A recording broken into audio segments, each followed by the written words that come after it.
Bienvenue chez François. Passionné de jardinage depuis son enfance, il nous accueille cette semaine dans son petit coin de paradis rombasien où il cultive depuis des années une grande diversité de légumes et de plantes aromatiques. On a du persil, on a des potiron et mes tomates. Regardez voir comme ils sont belles. Ici, on en a une qui fait au moins 1 kg, 1,1 kg. J'ai des courgettes là qui sont en train de venir. Enfin, tous les jours je le ramasse. J'ai des choux, c'est des choux qui l'hiver ils ne gèlent pas et au printemps ils donnent des brocolis. On a des choux rouges là-bas.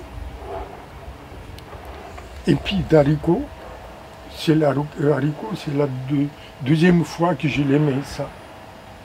Alors il y a les piments qui, ceux-là, ils piquent un peu.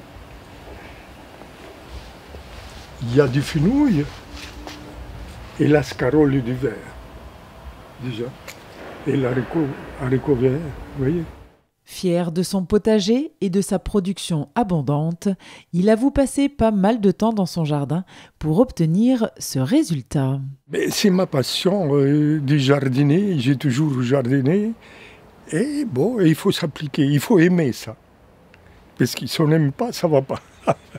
Je sème dans la couche, quand il vient vers le début mars, par là, je sème les graines de tomates.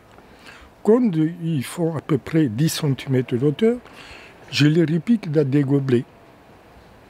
Et je les remets dans la couche. Bon, il faut s'en occuper, les arroser quand ils ont besoin, voir le froid. Et après, quand ils font 30 cm, là, je lève les gobelets et je les mets en terre.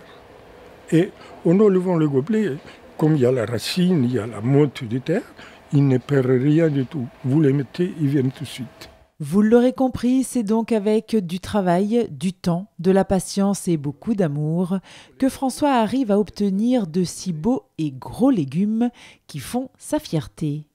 Et si François aime parler de son potager et de son savoir-faire, il aime par-dessus tout en faire profiter sa famille et ses amis. Mes enfants, ils n'achètent pas de tomates non plus, parce que quand ils viennent, ou alors j'en amène moi, ils ont tout ce qu'il faut aussi.